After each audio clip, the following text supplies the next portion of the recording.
Olá, no nosso Empreender em Movimento, vamos fazer uma retrospectiva de 2022 para relembrar algumas das histórias de empreendedorismo feminino mais inspiradoras que contamos ao longo deste ano no Movimento Empreender. Mulheres que tiraram sua ideia de negócio do papel e hoje são donas de sua micro ou pequena empresa. Histórias importantes que mostram a força da mulher à frente dos negócios. No Brasil, 70% das brasileiras têm cabelos crespos ou cacheados. E esse público vem investindo cada vez mais em produtos e serviços para seus tipos de cabelos. Um mercado promissor que só cresce. Não à toa, as mulheres negras movimentam 700 bilhões de reais em negócios anualmente, segundo dados do Sebrae. Nesse mercado, um dos segmentos que vem se destacando é o do transismo. E foi nessa área que, em 2020, a jovem empreendedora Natália Arruda decidiu apostar, montando na sala de casa o que viria a se tornar o Estúdio Proafro, especializado em valorizar a beleza negra por meio do transismo. Seja muito bem-vinda, Natália, ao nosso Empreender em Movimento. Tudo bem? Tudo, muito obrigada pelo convite, Camila. A gente que agradece. Como eu sempre digo, né, a gente adora contar essas histórias aqui inspiradoras. Para começar, Natália, eu queria saber quando o transismo surge na sua vida. Bom, as tranças, elas sempre estiveram muito presentes na minha vida, desde muito adolescente, onde eu trançava os meus cabelos. Mas passou a ser o meu meio de vida quando eu fiquei desempregada ali em meados de 2018. E aí eu sempre digo em todos os lugares onde eu vou que o transismo, ele literalmente me tirou da miséria, da fome. Não fui empreendedora porque sempre foi o meu sonho. Empreendedora por necessidade, né? Boa parte hoje dos empreendedores no Brasil, infelizmente, vão para o empreendedorismo por necessidade, né? Exatamente. E nessa época eu me via sem nada, sem emprego, sem perspectiva de vida. Eu pagava uma faculdade na época, era bolsista, mas pagava metade e já morava sozinha. Então, eu comecei a fazer tranças nos meus vizinhos, minhas primas, amigas, que me davam assim uma quantia simbólica só para eu conseguir me manter ali. Então, a partir daí foi que nasceu a Proafro, na sala da minha casa. A sala de casa era no bairro... Vicente Pinzon. No Vicente Pinzon. E você começou ali trançando os cabelos de amigas, né, de amigos, de primos que foram ajudando, né? Mas quando é que tu percebeu, Natália, que essa poderia ser uma ideia de negócio? Eu percebi que poderia ser uma ideia de negócio quando eu me reconheci no que eu fazia, quando eu finalizava os trabalhos e eu via a expressão no rosto das pessoas, como tudo mudava. Então, a partir daí, eu me senti muito feliz com o que eu estava fazendo, coisa que eu nunca me senti em trabalho nenhum que eu já tivesse feito. A partir daí, eu decidi investir mais, estar nas redes sociais, criar uma página no Instagram para isso e a partir daí eu consegui mais clientela. Então eu vi que realmente seria uma possibilidade de viver de trança. E como é que foi que aconteceu isso, né? Você, criou a rede social, aí continuou ali na sala de casa. Quando é que essa sala começou a ficar pequena e tu começou a pensar, poxa vida, eu acho que eu tenho que ter um espaço para esse meu negócio? Eu viajei, 2019, 2020... Eu viajei para o Rio de Janeiro para aprender um pouco mais sobre as tranças. Lá tem uma comunidade negra um pouco maior, muito maior, na verdade, porque a cidade é muito maior. E as tranças lá são uma questão cultural mais forte do que aqui na nossa cidade nesse ano. Então eu fui aprender com as trancistas de lá e eu voltei muito animada, querendo colocar tudo que eu aprendi no meu negócio, em prática. Então, a partir daí a gente teve uma movimentação muito grande de dezembro e a minha sala não conseguia mais comportar nada. Então, em 2020, surgiu a oportunidade de ir para um negócio, de abrir um negócio físico no Bom Sucesso, no bairro do Bom Sucesso. Para isso, eu teria que abandonar minha casa lá no Vicente Pinzon, morar longe da minha família, por esse negócio, porque só lá eu conseguia esse espaço grande o suficiente para o que eu imaginava. Natália, mas a gente quer o tintim desde o início, né? Então eu queria que tu explicasse melhor como é que foi exatamente esse início, quais foram os maiores desafios que você, como jovem empreendedora, né, nunca tinha tido um negócio, se deparou. Poxa vida, a gente veio para um lugar, a gente veio para uma estrutura, pagava aluguel, né? Ia ter que pagar aluguel, porque na casa de casa tu pagava o teu aluguel e que, consequentemente, já era o aluguel do negócio, né? Mas então, quais foram os maiores desafios desse início de arquitetar um novo negócio, arquitetar o financeiro, né? Sem ter uma experiência prévia para isso, administrativa? Como é que foi arquitetar tudo isso, mulher? O maior desafio foi se manter com as portas abertas na pandemia e conseguir dinheiro para custear aluguel, pagar as transistas que trabalhavam com a gente na época. Porque tu já tinha chamado gente porque já não dava mais para comportar só você fazendo a trança de todo mundo, né? Isso. Então a gente precisou fazer alguns cortes na pandemia, foi horrível, a gente tinha recepcionista, precisou dispensar a recepcionista, algumas das transistas porque precisavam procurar trabalhos que trouxessem renda para ela também, né? Exatamente. Então, eu acredito que a maior dificuldade foi continuar se mantendo de portas abertas e mantendo a nossa equipe nesse momento que a gente não podia nem fazer os atendimentos, porque a gente abriu bem no comecinho da pandemia, do lockdown e etc. Nesse início, o Estúdio Proafro, essa casa, né, esse lugar que foi abrigo do Estúdio Proafro, vocês fizeram um movimento de loja colaborativa, né? Chamaram outras marcas para agregar. Essa foi uma estratégia para diminuir os custos e continuar com o Proafro aberto? Isso, foi uma das estratégias que a gente usou, foi convidar os empreendedores, os pequenos empreendedores ali do Bom Sucesso e aqui da nossa cidade, para poder estar expondo os seus produtos lá no nosso salão. Era um espaço muito grande, tinham 2 andares, então em cima funcionava o nosso salão de tranças, uma sala de estética, um estúdio de tatuagem, e uma produtora que produzem os conteúdos legais aqui para nossa cidade. E embaixo tinham as lojas dos pequenos empreendedores. Então, dessa forma, a gente foi tentando se manter durante esse período fechado, né? Vendíamos 100% online e conseguíamos nos manter só com o que a gente vendia desses empreendedores. Como foi? Você mudou de espaço, né? Justamente porque tinha um público que foi aumentando, né? As pessoas, poxa vida, trança, né? Começou a se popularizar mais essa questão do trançado. Mas como é que foi a receptividade do público, né? O que esse público trazia? Porque eu nunca esqueci de uma matéria que eu li em 2017. Até pensei em fazer o tema do mestrado nessa época que eu li essa matéria, que eu fiquei chocada com isso, né? Que em 2017, pela primeira vez, nas pesquisas do Google, a busca por cabelos cacheados tinha ultrapassado a busca por cabelos lisos, no sentido de penteado, de corte, coisa e tal. Sim. Ou seja, para mim foi um start ali desse mercado que ia ter uma guinada diferente, né? Que durante muito tempo quem tem cabelo cacheado não era a gente não era visto pelas grandes marcas, sim, né? Creme de pentear, a gente tinha que escolher o que estava lá, porque não tinha produtos específicos pensados para o nosso tipo de cabelo, né? Então, acredito que essa demanda era muito represada, de lugares que te dessem a possibilidade de tratar do seu cabelo do jeito que ele é, sem precisar usar química, alisar, enfim, entrar num padrão que já era pré-determinado, né? Como foi essa receptividade do público e o que esse público trouxe para você de feedback em relação a isso? O que aconteceu quando a gente entrou no mercado, a princípio, foi uma resistência. Porque muitas pessoas ainda estranhavam um pouco a questão das tranças, existe muita questão do preconceito. A mulher que geralmente procura o nosso serviço, ela está passando pela transição capilar, então é um período muito difícil na vida da mulher, para a sua autoestima.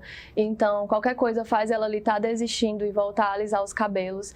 Então, a princípio, a gente teve essa resistência, mas com o boom da popularização das tranças e mais pessoas que estão nas mídias usando e passando a informação correta de que é uma coisa limpa, que tem lavagem, tem manutenção e etc., acredito que o preconceito foi dando lugar para essa aderência maior das pessoas para os trançados. Então, hoje em dia, a procura do público ela é muito maior do que já foi há 2, 3 anos atrás. Mas no começo foi um pouco difícil. Hoje em dia, nossa cartela de clientes, Qual a maior queixa dessa cliente quando ela chega no salão? A maioria das clientes que chegam no salão, elas alisam os cabelos desde criança. Elas nem conseguem, ao menos, lembrar qual que é a textura real do cabelo delas.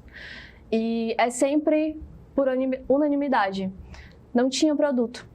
Eu não conseguia cuidar do meu cabelo era feio, sempre falavam mal do meu cabelo na escola, ou alisaram o meu cabelo sem eu nem querer, então já faz 10, 15, 20 anos que eu aliso e hoje eu quero saber qual que é o meu cabelo, qual que é o meu cabelo real. Então, a cliente que chega lá no salão, ela está procurando por isso, pela liberdade, se libertar dessa química, se libertar desses paradigmas de que o cabelo bom é o cabelo liso. A gente tem na cidade alguns outros espaços, né, nesse formato colaborativo, né, de ter para dividir os custos, reduzir os custos, na verdade, e ajudar, e consequentemente você cria um ecossistema ali de pequenos negócios que conseguem ir para frente com esse desejo, para quem tem o desejo, claro, de ter o seu espaço físico e não pode custear um espaço físico sozinho, né? Durante esse tempo na loja colaborativa, como é que foi essa experiência para ti, Nath? No começo foi incrível, porque a gente dividia ali uma experiência com vários empreendedores pequenos na nossa cidade. Então, a gente se ajudava bastante. Eu acredito que com a piora da pandemia, ficou mais complicado, porque a gente não podia mais estar se deslocando e ter esse contato físico ou dos nossos clientes com as peças. Então, mesmo que as vendas online ajudassem, o que vendia mais era quando o nosso cliente conseguia ir até o salão e podia tocar as peças, podia sentir os materiais e aí acabava tendo uma compra maior. Então, hoje em dia, nós não trabalhamos mais com as lojas colaborativas por causa mesmo dessa experiência que a gente teve durante a pandemia. Então, a gente preferiu focar mais nos cabelos. Bacana. A gente está falando aqui sobre ajudar outros, né? Quando você tem esse espaço colaborativo, você acaba um puxando o outro, né? Porque quando a venda de um não está legal, acredito que haja uma conversa, enfim, né? Para os custos, enfim. Planejamento, né? Como é que você conduz hoje o planejamento do teu negócio? Hoje em dia, principalmente diferente de quando a gente abriu, é muito importante a gente pensar sempre 2, 3 vezes antes de tomar qualquer decisão para o nosso negócio. Então, hoje, depois de ter acesso a consultorias financeiras e o conhecimento que eu fui buscar, hoje eu consigo ter uma noção do meu plano de negócio, quais são os primeiros passos e quais são as minhas prioridades dentro do meu negócio, que é muito importante. Hoje em dia, antes eu não conseguia entender para onde o dinheiro ia quando ele entrava. Era super uma questão de sobrevivência, de o dinheiro entrou aqui, eu preciso fazer essa reforma, pagar isso, comprar esse material. Hoje a gente consegue ter esse discernimento e, acima de qualquer coisa, ter tudo, absolutamente tudo anotado. Anotado, isso serve para a vida, né, Natália? Pra vida. Até para a gente em casa, anotar o que sai e o que entra é um caminho. É difícil, eu ainda hoje não consegui fazer esta planilha e até o final do mês, que eu pensei, porque na minha mente, quando eu tô vendo que o dinheiro tá saindo, você fica mais desesperada. Quando você não tá vendo, você né? Sim. Mas o planejamento é realmente importante e por isso a gente vai ouvir agora a palavra de um especialista nesse assunto. Vamos aproveitar aqui esse momento de fala com a Natália e vamos saber qual que é a importância de um bom planejamento para um pequeno negócio e por onde começar essa estratégia financeira. Ajuda aí, Sebrae!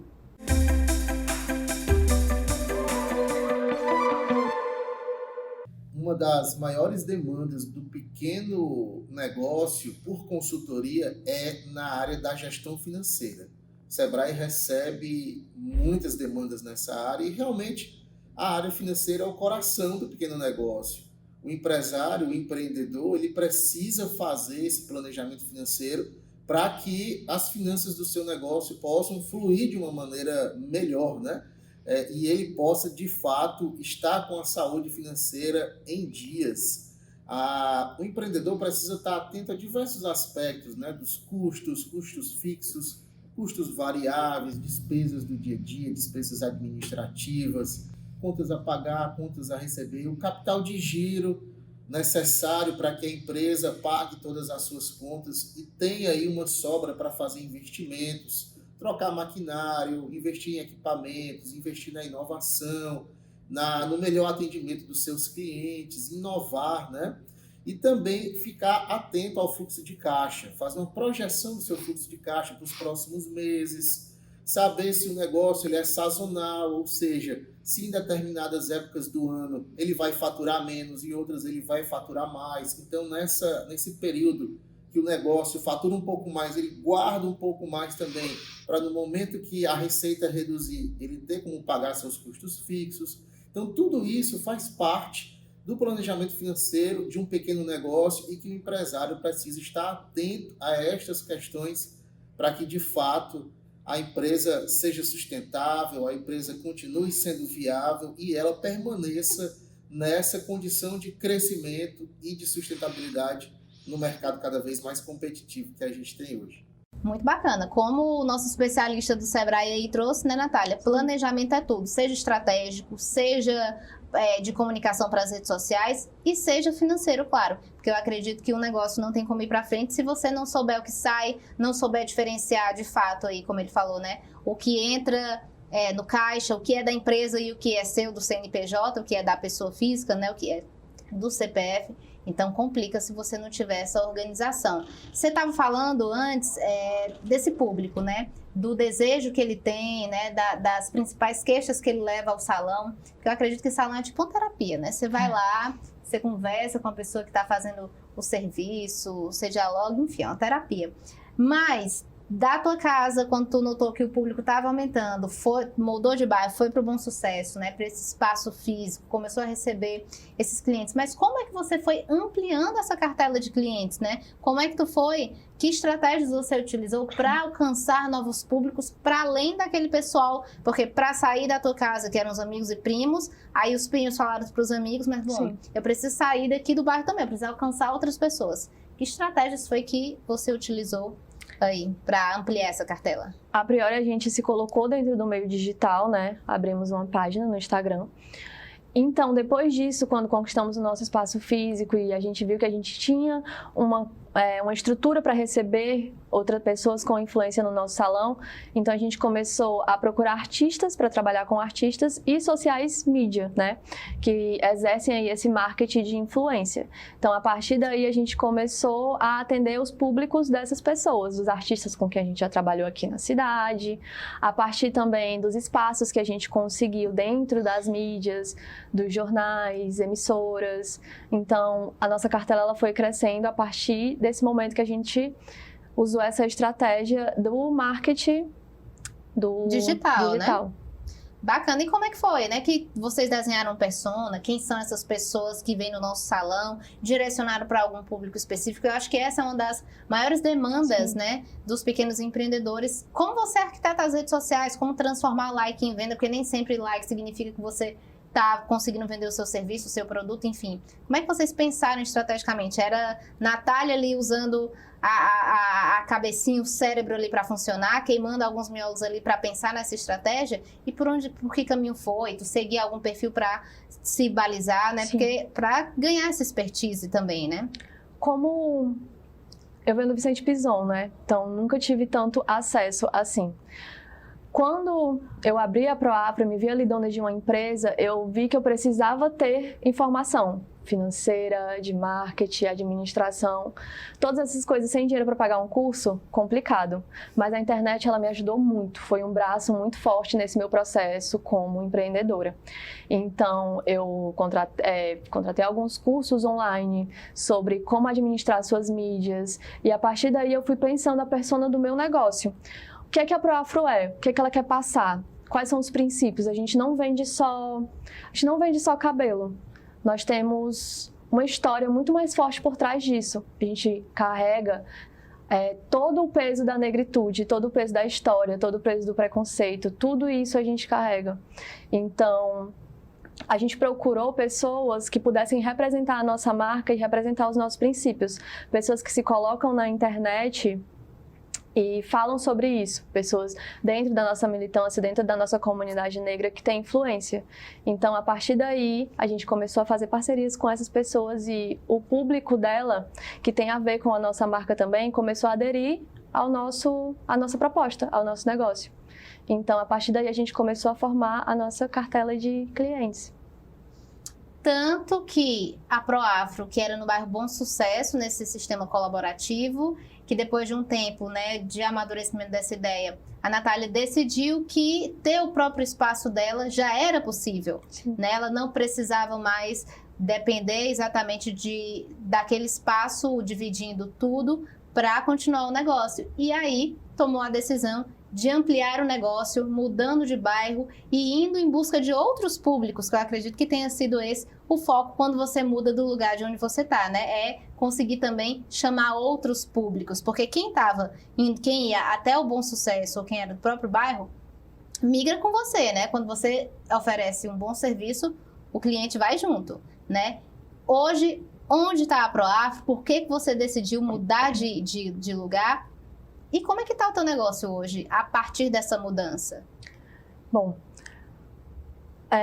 a princípio a gente teve medo de mudar, justamente por causa disso, de todos os nossos clientes estarem ali, acharem perto, o bairro era um bairro que não era tão caro de se estar, então facilitava para a gente na questão de aluguel e se manter. Mas eu sempre pensei desde o começo, desde lá no Vicente Pison, qual que vai ser o meu próximo passo, até onde eu vou conseguir chegar. Então depois de um ano com o salão aberto lá, eu pensei que eu gostaria de levar a Proafro para um lugar mais central da nossa cidade, mais visado, mais valorizado. Aí veio a ideia da gente ir para a Aldeota. Então, a gente conseguiu alcançar outros públicos, abrir os nossos horizontes e ocupar outros tipos de espaço. Então, hoje, a Proafro continua sendo a Proafro, mas em uma nova fase da vida dela, uma nova fase de crescimento. A partir daqui, os nossos planos são bem maiores do que quando a gente começou. Que planos são esses? Hoje nós estamos focando bastante nos cursos profissionalizantes para formar outras transistas.